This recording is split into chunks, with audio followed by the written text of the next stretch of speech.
பாருங்க கை காலெல்லாம் நடுங்க நடுங்க பெரிய இதில் உட்காந்துருக்கேன். எங்கள் மாமா வேற ஏற்றி விட்டுருச்சு. அப்பா மீ இறங்கவே முடியல மீ.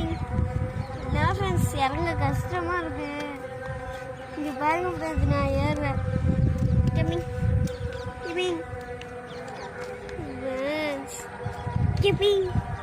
அவங்களுக்கு முன்னாடி இன்னொன்று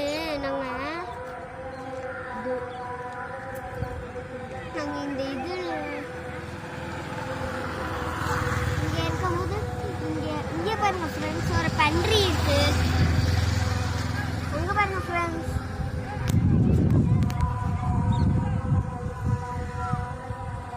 அங்கே பாருங்க ஓடுது ஃப்ரெண்ட்ஸ். சீக்கிரமா பார்த்துருவீங்களா ஃப்ரெண்ட்ஸ்? பார்த்துட்டீங்களா? அப்படியே ஒரு லைக்கை போட்டு விட்டுருங்க ஃப்ரெண்ட்ஸ். இப்போ இன்னொன்று பன்றி பார்த்துங்க ஃப்ரெண்ட்ஸ், அதுவும் சண்டை போட போயிடுச்சு.